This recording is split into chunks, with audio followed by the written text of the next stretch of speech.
CM Nitish ने की बैठक। बिहार में बढ़ते क्राइम पर बोले सीएम नीतीश, कहा 60% क्राइम का कारण संपत्ति और भूमि विवाद।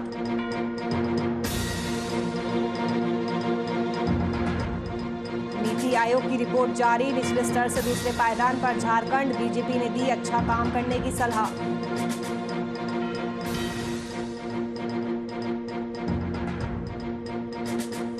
झारखंड के ग्रामीण क्षेत्रों में बढ़ा कोरोना से मौत का आंकड़ा। कोरोना से हुई 24,849 लोगों की मौत। स्वास्थ्य विभाग के मुताबिक राज्य भर में 1 अप्रैल से 4 जून तक कोविड से 3,920 मौत। भागलपुर में जाप कार्यकर्ताओं का विरोध प्रदर्शन। जाप सुप्रीमो पप्पू यादव की रिहाई की मांग पर अड़े कार्यकर्ता। रिहाई को लेकर उग्र आंदोलन करने की दी चेतावनी। नमस्कार, वीआईपी न्यूज देख रहे हैं आप। मैं आपके साथ नुपुर सक्सेना। बिहार के मुख्यमंत्री नीतीश कुमार की अध्यक्षता में 1 अणे मार्च से संकल्प में वीडियो कॉन्फ्रेंसिंग के माध्यम से बिहार लोक सेवाओं का अधिकार अधिनियम तथा बिहार लोक शिकायत निवारण अधिकार अधिनियम के कार्यान्वयन की समीक्षा हुई। समीक्षा में मुख्यमंत्री नीतीश ने कहा कि लोगों को बिहार लोक सेवाओं का अधिकार अधिनियम के तहत सेवाएं प्रदान करने के लिए जिला, अनुमंडल एवं प्रखंड स्तर पर केंद्र बनाए गए हैं। उसमें पहले प्रमाण पत्र लेने के लिए काफी समय और खर्चा लगता था, लेकिन अब इसकी शुरुआत होने से लोगों को निश्चित समय के अंदर सेवाएं दी जा रही है। बता दें कि अब तक 25 करोड़ से अधिक आवेदकों ने आवेदन देकर इस कानून के माध्यम से सेवा ली है। वहीं इस दौरान क्राइम पर बात करते हुए सीएम नीतीश ने कहा कि बिहार में 60% से अधिक क्राइम का कारण संपत्ति और भूमि विवाद है। वहीं अब लोक शिकायत निवारण कानून के तहत भूमि संबंधी समस्या, बिजली बिल, सड़कों, ब्रिज की मेंटेनेंस आदि जैसी कई विषयों को इसमें शामिल किया गया है।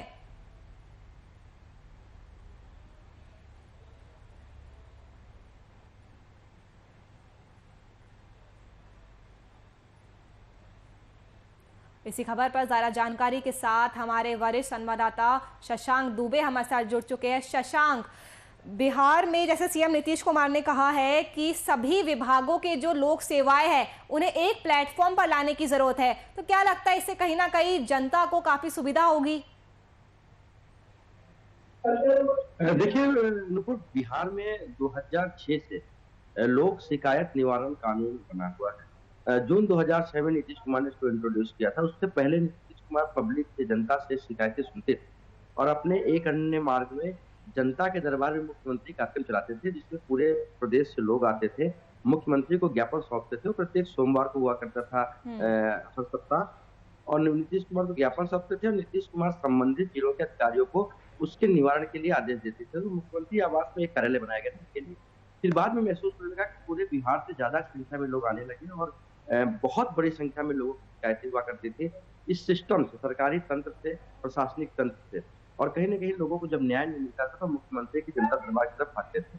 उसके बाद मुख्यमंत्री ने सोचा कि इतने बड़े पैमाने पर लोगों के लिए एक कानून की आवश्यकता है। उसी वक्त लोक शिकायत निवारण कानून बनाया गया, जिसमें लोग शिकायत करते थे और शिकायत का जवाब देने या शिकायत का कंप्लायंस करने का समय होता था।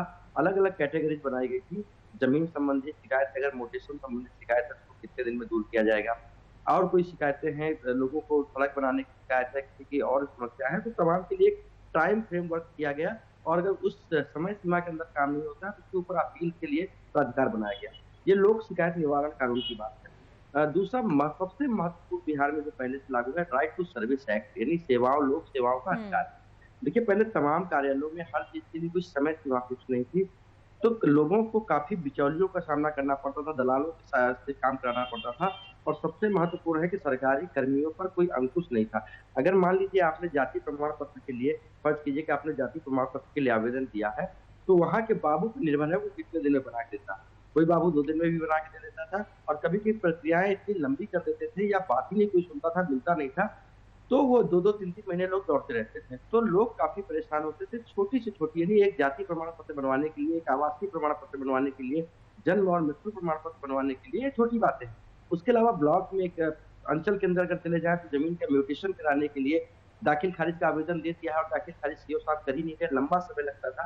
ये तमाम छोटी-छोटी जो समस्याएँ थी, जो थी तो छोटी समस्याएँ, लेकिन आम लोगों की ज़िंदगी में बहुत बड़ी समस्याएँ थी। और उन समस्याओं के लिए सरकारी बाबुओं की कोई ज़िम्मेवारी फिक्स नहीं थी। नीतीश कुमार ने सबसे पहले पूरे सूबे में राइट टू सर्विस एक्ट को इंट्रोड्यूस किया, और राइट टू सर्विस एक्ट के तहत आपको एक समय सीमा के अंदर एक शुल्क होता था, आप उसमें आवेदन देंगे, उसकी शुल्क होता है, आप रसीद लेंगे और एक समय सीमा के अंदर आपको सर्विस मिल जाएगी।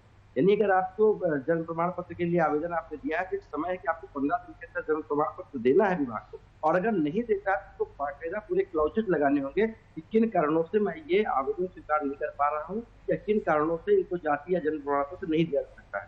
तो ये एक आम लोगों के लिए बहुत वरदान साबित हुआ है और बड़ी संख्या में आपको बता दें कि राइट टू सर्विस एक्ट में लगभग 25 करोड़ ट्रांजेक्शन हुए। मतलब एक ही व्यक्ति ने 6 बार आवासीय प्रमाण पत्र बनवाया, जन्म प्रमाण पत्र बनवाया, अलग अलग चीजें हैं, लेकिन 25 करोड़ के करीब लोगों को सुविधाएं मिली है और ये बहुत ही कहा जाए पूरे देश में इसको एक मॉडल के रूप में माना गया था।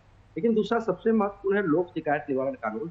ये जो बना था इसमें लोग शिकायत करते हैं सरकारी, आमतौर पर ये पूरी जो व्यवस्था है सरकारी बाबुओं और सरकारी शिक्षण के खिलाफ ही यूज की जाती है, क्योंकि बहुत सारी चीजों में लोग सरकारी कर्मचारी शिकायत करने के बावजूद नहीं सुनते हैं और कहते थे मुझे कोई आवेदन नहीं मिला। जब मुख्यालय स्तर से पूछा जाता था तो लोग मुख्यमंत्री के जनता दरबार में जब ज्यादा आने लगे तो नीतीश कुमार जो वही कानून बनाया तो उसमें भी उन्होंने समय सीमा तय की कि अगर कोई कंप्लेन करता है या कोई शिकायत करता है या किसी चीज की मांग करता है तो उसको आप एक समय सीमा के अंदर जवाब देंगे, उसका निष्पादन करके जवाब देंगे। तो कहीं ना कहीं हम ये कह सकते हैं कि इस कानून की वजह से जो जन समस्या है उनका समाधान आसानी से और कम समय में हो जाता है। शशांक, जब ये कानून नहीं था तो आप सोच सकते हैं कि क्या स्थितियां हुआ करती थी। एक म्यूटेशन के लिए नहीं, एक किसी का जमीन किसी ने खरीदा है और उसका म्यूटेशन कराना है, जमाबंदी करानी है, उसके लिए सीओ के कार्यालय में सीओ तक तो बात पहुंचती नहीं थी। जो कर्मचारी होते हैं या जो सर्किल इंस्पेक्टर होते हैं वो इतना दौड़ाते थे कि लोगों को सीएम की जनता दरबार तक में आना पड़ जाता था। तो ये एक छोटी से काम के लिए जो प्रखंड स्तर का काम है, अंचल स्तर का काम है, उसके लिए स्टेट के सीएम को जब आवेदन मिलने लगा तो उन्होंने सोचा कि नहीं इससे काम नहीं चलेगा, लोगों को उनके घरों पे ही न्याय दिलाने के लिए कानून बनाना होगा। यानी पब्लिक के पास अब अधिकार है कि उन्होंने अगर शिकायत किया है तो उसका निवारण हो, ये लोगों का अधिकार है। पहले लोग इसको अनुकंपा थी, लोग सरकारी अधिकारियों के आगे आश्रित होते थे कि वो सुने या ना सुने, बाबू साहब साहब जो है वो सुने या ना सुने। लेकिन आज के दौर में जब ये कानून बना है तो इसका कहीं ना कहीं लोगों को अधिकार हो गया। लोग कहते हैं कि आप क्यों नहीं देंगे। तो ये सारी चीजों की जो क्रियान्वयन है, देखिए आज कल जो बैठक हुई है चीजें पुरानी है, लेकिन इसके इम्प्लीमेंटेशन में टाइम टू टाइम कुछ प्रॉब्लम्स आते हैं या टाइम टू टाइम कुछ उसमें कहा जाए कि ढीलापन आता है, लचीलापन आता है। तो इन चीजों को दुरुस्त करने के लिए क्या क्या नए नए चैलेंजेज आए हैं, नई नई बहुत समस्या आई है, जो कानून में क्या सुधार की जरूरत है, या कहीं लोगों की क्या समस्या है, या लोगों की किस तरह की ज्यादा शिकायतें आ रही हैं जिसका कोई मतलब नहीं है और अधिकारियों को समस्या आ रही है उसके जवाब देने में, इन तमाम चीजों को लेकर एक समीक्षा की जाएगी और वो वीडियो कॉन्फ्रेंसिंग के माध्यम से सीएम ने की है। तमाम प्रखंड से लेकर मुख्यालय तक के अधिकारी जी इसमें सम्मिलित हैं, चाहे लोक शिकायत निवारण कानून हो या फिर राइट टू सर्विस एक्ट हो, दोनों के तहत अधिकारियों को उन्होंने इसके बेहतर संचालन, बेहतर क्रियान्वयन और आम लोगों के उन्मुखी यानी पब्लिक ओरिएंटेड हो, इस बात के लिए निर्देश भी दिए हैं और अधिकारियों से सुझाव भी लिए हैं अगर कोई जरूरत हो तो अधिकारियों को उसमें सहूलियत भी मुहैया कराई। सीएम नीतीश ने हाल ही में क्राइम कंट्रोल को लेकर एक बैठक की थी। उस बैठक में क्या कुछ खास और अहम निर्णय लिए गए और कौन कौन उस बैठक में शामिल हुआ? शशांक, देखिए सीएम ने जो कल बैठक की है तो सीएम ने कल पूरी तरह से लोक शिकायत निवारण और right to public service act के तहत ही बात की है, लेकिन उसमें उन्होंने एक बात का जिक्र किया है कि सूबे में जितने अपराध होते हैं और सिर्फ बिहार में ही नहीं पूरे देश में जितने अपराध होते हैं उसके सबसे बड़े कारण है जमीन विवाद और प्रॉपर्टी डिस्प्यूट। यानी प्रॉपर्टी डिस्प्यूट और लैंड डिस्प्यूट जो महत्वपूर्ण यानी मेजर इशू है कहीं भी क्राइम होने के लिए। तो उन्होंने कहा कि अगर ये चीजें रिजॉल्व हो और ये चीजें जब रिजॉल्व कर दी जाएंगी, इन चीजों के लिए बेहतर कानून होगा, पारदर्शी व्यवस्थाएं होंगी, जमीन अगर किसी की है तो उसमें भूमाफिया कब्जा ना कर सके, अगर किसी ने रजिस्ट्री कराई है तो उसका म्यूटेशन ऑनलाइन हो, कोई जमीन की फ्रॉड खरीद बिक्री ना हो, या आपसी जो पारिवारिक विवाद है या फिर पुराने विवाद हैं उनका बाकायदा निष्पादन करके पारदर्शी तरीके से निष्पादन किया जाए। तो ज्यादा से ज्यादा अगर आप लैंड डिस्प्यूट को सेटल करते हैं, ज्यादा से ज्यादा आप प्रॉपर्टी डिस्प्यूट को सेटल करते हैं तो आप क्राइम में ज्यादा से ज्यादा कवर कर पाएंगे, क्योंकि बहुत बड़ी संख्या में 50% से ज्यादा, सीएम ने तो 60% कहा है, 50% से ज्यादा क्राइम जो है जड़ जोरू और जमीन, यही तीन विषय को लेकर होते हैं बिहार में, या बिहार में देश में पहले से कहावत आई है। तो ये जड़ मतलब प्रॉपर्टी, जोरू मतलब तो खैर है ही है, और जमीन मतलब लैंड, इन तीनों चीजों को लेकर जो विवाद होते हैं वो 60% ज्यादा क्राइम इन्हीं कारण से होता है। तो इन चीजों को लेकर नीतीश कुमार ने आगाह किया है कि अगर आपके जो महकमे हैं, जो लैंड से जुड़े महकमे हैं, जो पब्लिक के ग्रीवांस से जुड़े महकमे हैं, अगर ये प्रॉपर फंक्शनिंग करेंगे तो लॉ एंड ऑर्डर सुधार में एक बेहतर सपोर्ट मिलेगा और कानून व्यवस्था सुधारने में मदद मिलेगी। बिल्कुल। शुक्रिया शशांक, तमाम जानकारी हमसे साझा करने के लिए। तो सीएम नीतीश कुमार क्राइम को लेकर कितने गंभीर हैं, उन्होंने कहा है कि बिहार में बढ़ते क्राइम पर बोलते हुए उन्होंने कहा कि 60% क्राइम का जो कारण है वो भूमि विवाद है, वो जमीनी विवाद है। तो लगातार सीएम नीतीश बैठकें कर रहे हैं और क्राइम पर समीक्षा कर रहे हैं।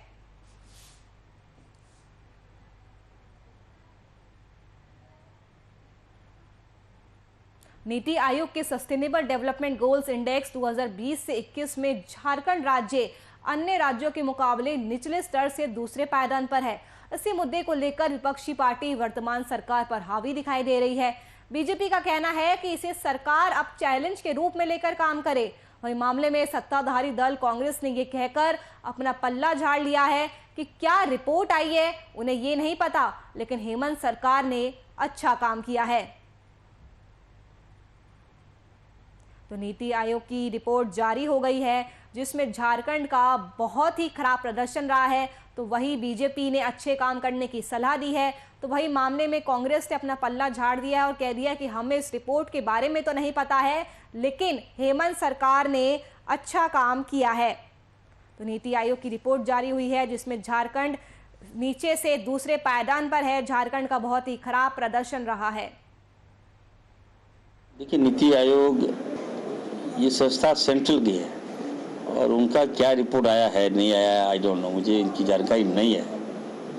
लेकिन मैं इतना जरूर कहूँगा कि विकास तो केवल झारखंड अगर आप बात करें तो झारखंड ही नहीं है, हिंदुस्तान के सभी राज्यों में हमको लगता है कि डेवलपमेंट नहीं हुआ। केरल कैसे टॉप पर चल गया? नहीं, मैं ये कह रहा हूँ इसलिए डेवलप नहीं हुआ क्योंकि हम लोग अचानक आपदा से हम लोग लड़े, कोविड से हम लोग लड़े, कोरोना से हम लोग लड़े, इसके लिए हम लोग तैयार नहीं थे। उसके बाद भी अगर कोई स्टेट अच्छा करता है तो ठीक है, मैं उनको बधाई देता हूँ, लेकिन हम लोग कम नहीं हैं, हम लोग जान बचाने में अव्वल आए हैं। अब नीति आयोग ने क्या कहा है मुझे कुछ इसका आइडिया नहीं है, लेकिन आपने ये भी देखा होगा कि हमारे हेमंत जी ने काफ़ी अच्छा किया। हम लोगों ने कोविड में सबसे अच्छा किया और not only India, I think पूरे वर्ल्ड में भी हम लोग झारखंड का नाम रोशन हुआ। हेमंत सोरेन जी ने जिस इसी खबर पर ज़्यादा जानकारी के साथ हमारे संवाददाता शुभम कुमार हमारे साथ जुड़ चुके हैं। शुभम, नीति आयोग की रिपोर्ट के मुताबिक झारखंड का सबसे खराब प्रदर्शन रहा है, 56वें स्थान पर है झारखंड। प्रशासन तो लाख दावे करती है, सरकार लाख दावे करती है, लेकिन कारण क्या है? झारखंड में विकास क्यों नहीं हो पा रहा है? नीति आयोग ने अपनी तीसरी रिपोर्ट 2020 और 21 की रिपोर्ट जारी कर दी है और झारखंड निचले स्तर से दूसरे पायदान पर है। और आपने बिल्कुल सही कहा, झारखंड में कुछ ऐसी चीज़ें हैं जिसके कारण झारखंड में अपेक्षित विकास नहीं हो पाया और इसी को लेकर प्रदेश में राजनीतिक महकमे में हलचल जरूर मची हुई है और दोनों ही तरफ से बयानबाजी का दौर बखूबी देखने को मिल रहा है। और जिस तरीका से भारतीय जनता पार्टी जो कि झारखंड में विपक्ष के तौर पर वो लगातार हेमंत सरकार पर यह आरोप लगा रही है कि मुख्यमंत्री हेमंत सरकार के 1.5 साल से ज़्यादा समय पूरा हो चुका, लेकिन झारखंड को वो पायदान हासिल नहीं हो पाया। अगर बात करें जिस तरीका से प्रथम स्थान पर केरल है और सबसे आखिरी स्थान पर बिहार को रखा गया है और झारखंड उससे ठीक ऊपर है, तो कहीं ना कहीं झारखंड के लिए अच्छी बात तो नहीं है और झारखंड की सरकार को इन बातों पर विचार विमर्श करना चाहिए। और कांग्रेस ने भी इसे आड़े हाथ लेते हुए अपना पल्ला झाड़ते हुए साफ तौर पर कह दिया, नीति आयोग की रिपोर्ट कुछ भी कहे लेकिन झारखंड में कोरोना पर जीत हासिल की, क्योंकि इस वैश्विक महामारी में जब से मुख्यमंत्री हेमंत सोरेन सरकार का गठन हुआ था उसी दौरान महामारी ने दस्तक दे दी थी और कह सकते हैं जो न्यायिक कार्य हो गए चाहे वो राजनीतिक कार्य हो गए वो बाधित जरूर देखने को मिल रहे थे। उसी कड़ी में अगर बात करें तो जिस तरीका से जामताड़ा विधायक इरफान अंसारी ने बखूबी अपने सरकार का तरफदारी करते हुए और अपने सरकार का पक्ष लेते हुए कहा है कि मुख्यमंत्री हेमंत सोरेन भले ही जो नीति आयोग के द्वारा जो रिपोर्ट दाखिल किया गया जिसमें झारखंड की स्थिति अच्छी नहीं बताई जा रही है, लेकिन झारखंड राज्य और मुख्यमंत्री हेमंत सोरेन की अगुवाई वाली सरकार ने कोरोना पर जीत हासिल की है और पूरे देश में इसकी चर्चा है। तो कहीं ना कहीं तमाम आरोपों को अब कोरोना के आड़े रखकर अपने आप का बचाव किया जा रहा है। जी, लेकिन कांग्रेस ने तो पूरा इससे पल्ला झाड़ दिया। कांग्रेस वहां पे गठबंधन में है, तो थोड़ी बहुत जिम्मेदारी तो कांग्रेस की भी बनती है। लेकिन कांग्रेस का ये मानना है कि हेमंत सरकार ने बहुत ही अच्छा काम किया है। तो क्या ये जो नीति आयोग की रिपोर्ट है वो झूठी है? बिल्कुल नुपुर, आप कह सकते हैं जिस तरीका से ये सवाल उठाए गए हैं नीति आयोग पर, क्योंकि डॉक्टर इरफान अंसारी ने साफ तौर पर नीति आयोग के उस रिपोर्ट पर कह सकते हैं एक प्रश्न चिन्ह जरूर खड़ा कर दिया है। उन्होंने साफ तौर पे कहा कि नीति आयोग की रिपोर्ट को हम नहीं मानते हैं, क्योंकि झारखंड अपना एक अहम योगदान दिया है इस कोरोना के रूप में, और जिस तरीका से लोगों की जान बचाने में झारखंड सरकार सबसे अव्वल स्थान प्राप्त कर रही है। लेकिन वही एक तरफ दूसरी बात करें तो नीति आयोग की जो रिपोर्ट सामने आई है, जिसमें झारखंड को कह सकते हैं एक पायदान हासिल नहीं होता हुआ दिखाई दे रहा है, और झारखंड के लिए बेहद दुर्भाग्य की बात है। लेकिन अब यह देखना होगा कि जो आने वाला रिपोर्ट होगा नीति आयोग का, क्योंकि जिस तरीका से एक भारतीय जनता पार्टी ने साफ तौर पे ये दावे किए हैं और ये आरोप भी लगाया गया है कि मुख्यमंत्री हेमंत सोरेन को इसे अब एक चैलेंज के स्वरूप में लेना पड़ेगा, और इसका कह सकते हैं जो भी स्तर है अभी झारखंड का नीति आयोग के रिपोर्ट के अनुसार, उसे अब अव्वल स्थान पर लाने की आवश्यकता है और झारखंड को एक अपेक्षित विकास की ओर ले जाने की अपेक्षा है। झारखंड सरकार से यह उम्मीद कर रहे हैं तमाम राज्यवासी, और खुद विपक्ष में बैठे जितने लोग हैं वो भी झारखंड सरकार से उम्मीद कर रहे हैं कि मुख्यमंत्री हेमंत सोरेन की अगुवाई वाली सरकार जितने भी बचे हुए कार्यकाल है उसमें झारखंड को एक अव्वल स्थान प्राप्त करते हुए नजर आए। जी शुभम, जैसे बीजेपी ने कहा है कि सरकार को इसे एक चैलेंज के रूप में लेना चाहिए, तो सच में ये बहुत बड़ी चुनौती है कि कैसे झारखंड की जो तस्वीर है वो बदलेगी। बिल्कुल, देखिए नीति आयोग की रिपोर्ट के अनुसार सामाजिक कार्यों की अगर बात कर लें, चाहे वो पर्यावरणिक कार्यों की बात कर ले और अर्थव्यवस्था की बात कर ले, तीनों चीज़ों का आकलन करने के बाद ही नीति आयोग ने अपना रिपोर्ट जारी किया है। लेकिन अब यह देखना होगा कि सरकार, मुख्यमंत्री हेमंत सोरेन की अगुवाई वाली सरकार, खुद झारखंड के मुख्यमंत्री हेमंत सोरेन, क्योंकि झारखंड में गठबंधन की सरकार है और कांग्रेस और राजद की एक अहम भूमिका है इस सरकार में, और तीनों को एक परस्पर सहयोग बनाकर झारखंड राज्य का एक अपेक्षित विकास करना पड़ेगा। झारखंड के राज्यवासियों के लिए कुछ हितकारी निर्णय लेने पड़ेंगे और झारखंड को एक अव्वल स्थान प्राप्त करवाना ही पड़ेगा, नहीं तो झारखंड सरकार पर बार बार सवालिया निशान खड़े होते हुए नजर आ सकते हैं। जी शुभम, लेकिन जो विकास का दाव है ये फंस कहाँ रहा है? क्या सरकारी योजनाओं का लाभ जो है वो लोगों तक नहीं पहुंच पा रहा है? देखिए, मुख्यमंत्री हेमंत सोरेन की सरकार का गठन महज 1.5 साल हुआ है, और 1.5 साल में महामारी के दौर में मुख्यमंत्री हेमंत सोरेन की तरफ से जितने भी कार्य करने चाहिए, चाहे वो योजनाओं की बात कर लें, चाहे वो लाभ कारक निर्णयों की बात कर लें, तो कहीं ना कहीं मुख्यमंत्री हेमंत सोरेन उस दिशा में लगातार पहल कर रहे हैं, और उस दिशा में पहल करने के बावजूद भी उसका फलाफल झारखंड में देखने को नहीं मिल रहा है। तो कहीं ना कहीं झारखंड सरकार को और कुछ ठोस कदम उठाने पड़ेंगे, और जिस तरीका से नीति आयोग ने 2020-21 का जो रिपोर्ट जारी किया है और जो आने वाला रिपोर्ट होगा, उसमें कहीं ना कहीं झारखंड को एक अच्छी गति प्रदान करे मुख्यमंत्री हेमंत सोरेन की अगुवाई वाली सरकार। और ये राज्य की जनता भी मुख्यमंत्री से ये उम्मीद लगाकर बैठी है कि झारखंड की जो स्थान है वो अब अव्वल नंबर पे आनी चाहिए, क्योंकि मुख्यमंत्री हेमंत सोरेन राज्य की जनता के द्वारा चुने हुए सरकार है और गठबंधन की सरकार है झारखंड में। तो कहीं ना कहीं अब एक ठोस निर्णय की जरूरत है और एक अच्छी दिशा में पहल करने की जरूरत है, उन तमाम योजनाओं को लागू करने की जरूरत है जिससे देश की अर्थव्यवस्था, देश की सामाजिक कार्य और कह सकते हैं तमाम चीजें पटरी पर आते हुए नजर आए। जी, ये रिपोर्ट सामने आने के बाद क्या सत्ताधारी पार्टी की तरफ से कोई बयान सामने आया है?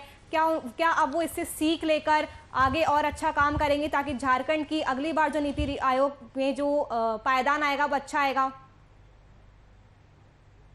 बिल्कुल, देखिए सत्ताधारी पार्टी की बात करें तो हमने खबर भी चलाई थी, डॉक्टर इरफान अंसारी ने साफ तौर पे कहा कि इस कोरोना काल में सरकार ने जितना काम करना था और जितने बेहतर ढंग से काम करना था मुख्यमंत्री हेमंत सोरेन ने किया है, और कहीं ना कहीं अब स्थितियां सामान्य हो रही हैं। और खुद मुख्यमंत्री हेमंत सोरेन ने इन बातों को कहा है प्रोजेक्ट भवन से सीधा। और परसों की बात करें तो जिस तरीका से मुख्यमंत्री हेमंत सोरेन ने मीडिया से बात करते हुए कहा कि अब परिस्थितियाँ सामान्य होते नजर आ रही हैं, कोरोना पर जीत हमने हासिल की है और तमाम चीज़ों को अब हम अपने अंडर कंट्रोल रखकर राज्य का एक अपेक्षित विकास करेंगे और राज्यवासियों को हर एक वो सुख सुविधाएं मुहैया कराएंगे जो कि राज्यवासी एक मुख्यमंत्री से उम्मीद करते हैं, जो कि एक राज्यवासी अपने सरकार से उम्मीद करते हैं। जी, पड़ोसी राज्य बिहार का भी सबसे खराब प्रदर्शन रहा है, तो वही जेडीयू की तरफ से भी वहां पर स्पेशल स्टेटस देने की मांग की गई है।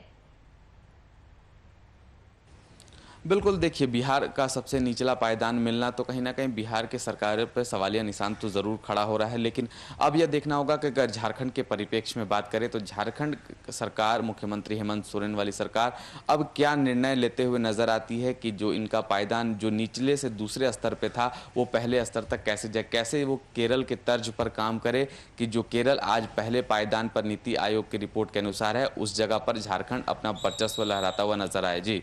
तो कहीं ना कहीं झारखंड को और राज्यों से सीख लेने की जरूरत है। अगर बात हम करें केरल की करें या दिल्ली की करें, तो झारखंड सरकार को कहीं ना कहीं और सरकारों से सीख लेने की जरूरत है।